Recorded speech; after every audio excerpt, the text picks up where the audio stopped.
You're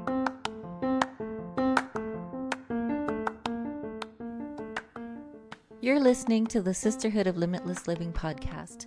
I'm your host, Dr. April Moreno. I'm a public health specialist focused on integrative wellness and autoimmune living, supporting the community of women, where I help you to live your best quality of life through being your best self-advocate. Let's get started.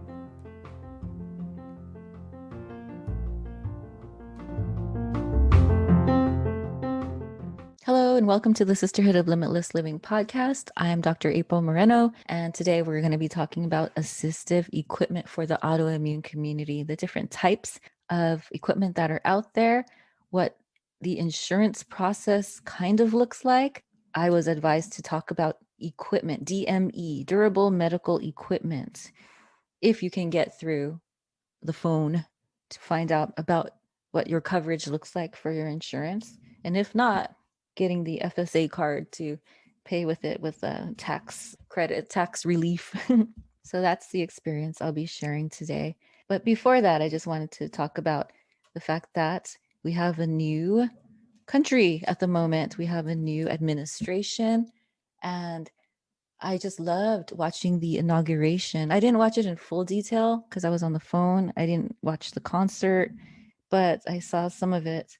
And I love the fact that there was so much diversity. I love the fact that we have so much representation of all cultures, different ethnicities and race and disabilities even. It's just a new day, and it's wonderful to see that this country can look more like the way that we all do across the country in terms of diversity and inclusion. So it's a beautiful day, and I hope that we will see some improvements to disability funding, in research, advocacy, that we would start to see some new changes in terms of public service announcements and awareness. And I hope we can get this pandemic under control. We've gone into 2 episodes per month, and I feel so rusty. I feel so out of practice as it relates to designing and speaking on the podcast. But today I'm going to do my best to get back on here and share this episode's topic on assistive devices, assistive equipment for the autoimmune community. I've used an electric wheelchair in the past, last summer or 2 summers ago in Vegas. So in the summers, my health condition gets worse. I'm heat sensitive, and so I get fatigue. And sometimes I get some burning and numbness in my legs. And so what I did one time I was in Vegas, so in the summer, was to rent in a motorized wheelchair, which was so helpful. As you know, Las Vegas is just a huge walking street.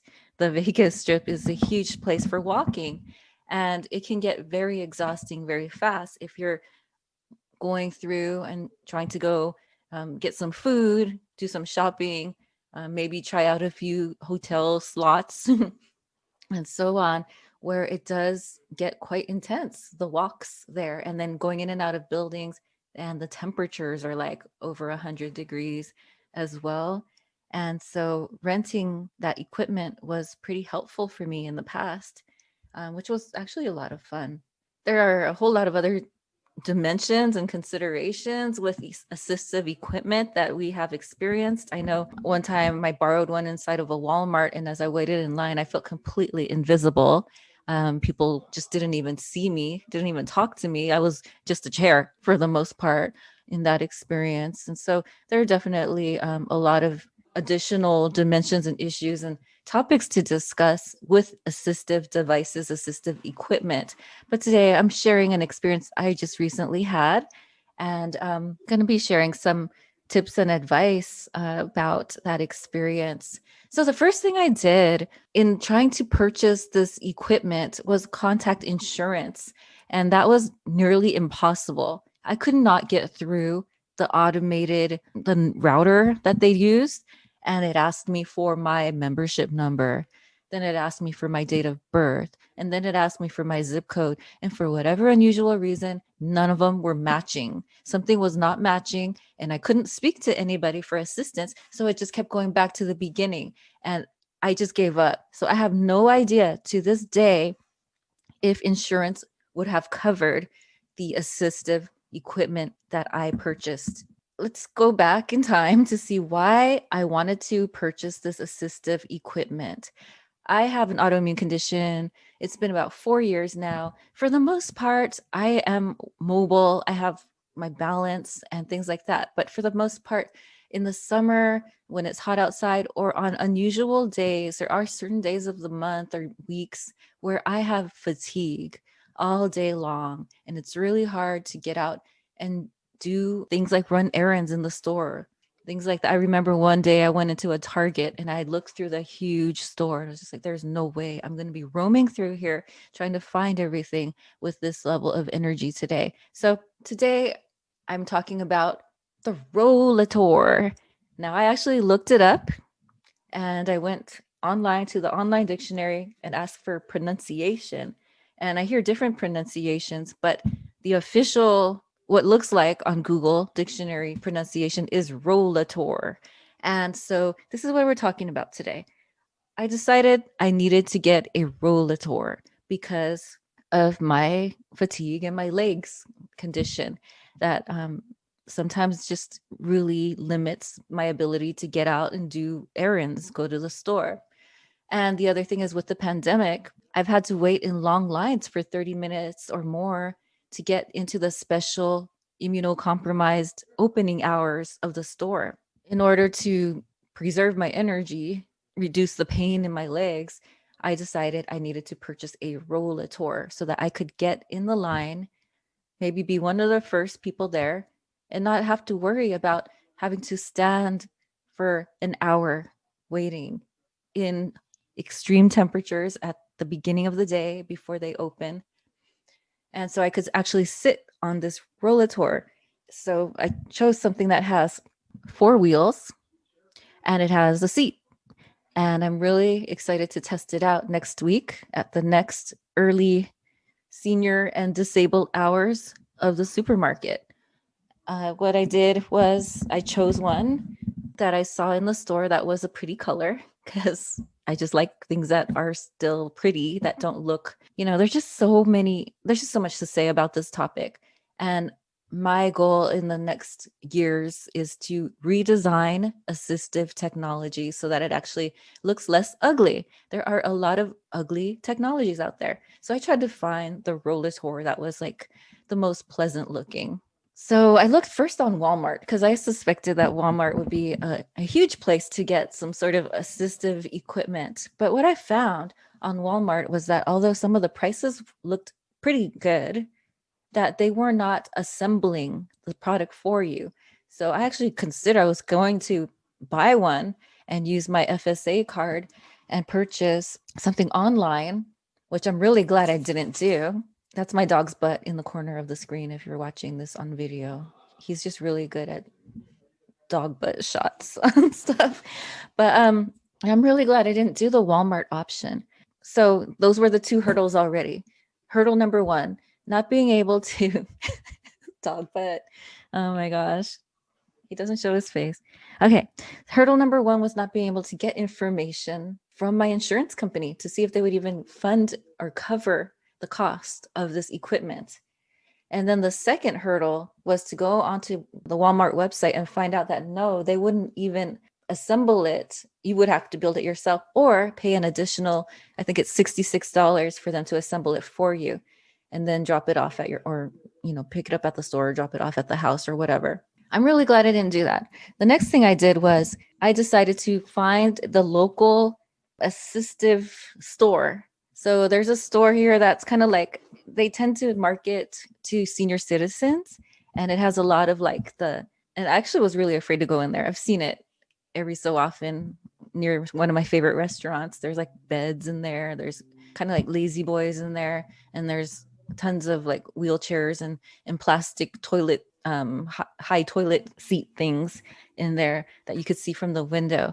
Yesterday I decided I was going to go in there and see if they had the Rollator and see what kind of information they could give me. And it was the best decision that I had made because I went in there and they were really friendly. I actually even shared my condition with them, which I don't usually do. And then they helped me to find the best rollator for my needs. They told me how to take it apart, fold it up, how to put it back down. They showed me how to carry it. They showed me how to adjust it. And they also showed me the one that actually was suitable for my height. So they told me, how you should be sitting on this equipment, how your feet should be touching the ground or not be touching the ground. I can't remember the details, but they have a certain recommendation in terms of the height. So they found one for me that was the correct height for me. They gave me one that was already assembled, so I didn't have to pay for assembly. And they were so kind. They showed me how to fold it up and unfold it. And then they even helped me find a drink holder for it.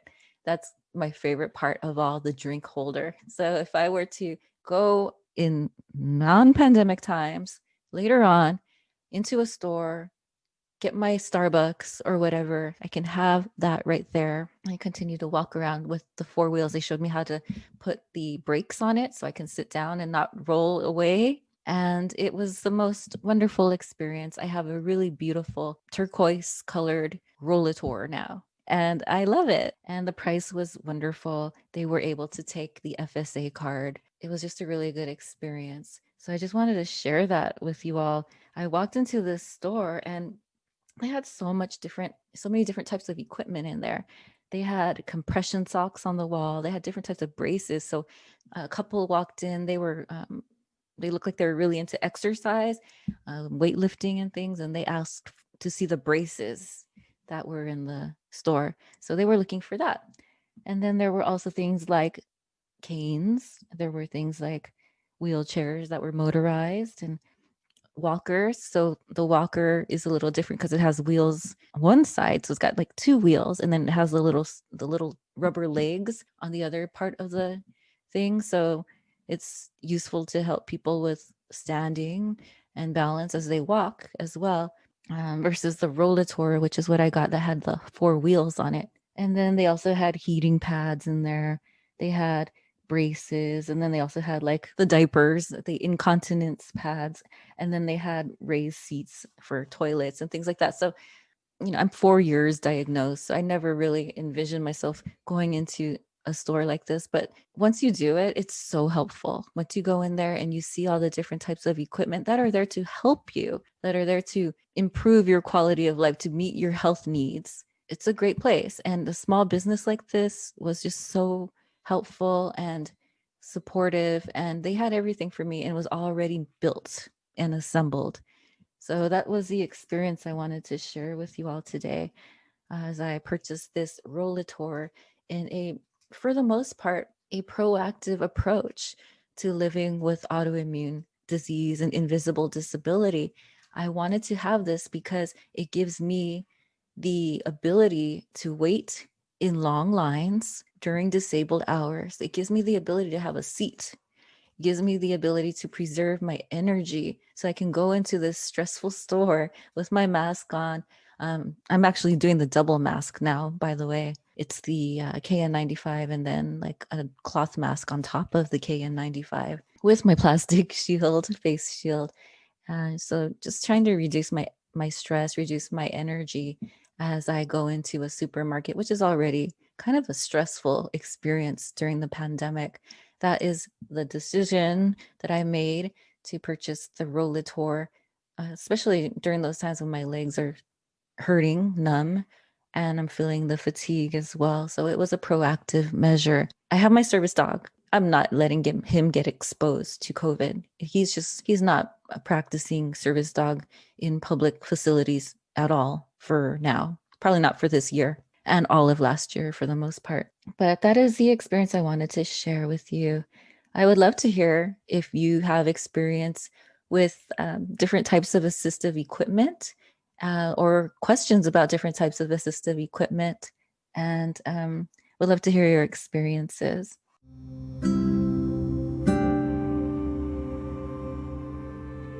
Thank you for listening to this episode of the Sisterhood of Limitless Living podcast, Season 2. Hope you enjoyed the episode. Look forward to having you join us in upcoming episodes as well, where we continue to talk about integrative wellness and autoimmune living our best lives, being our own best advocates. Feel free to subscribe on iTunes to the podcast And we are also available on several other locations as well. For more information about Dr. April Moreno, you can visit aprilmorenophd.com. Take care.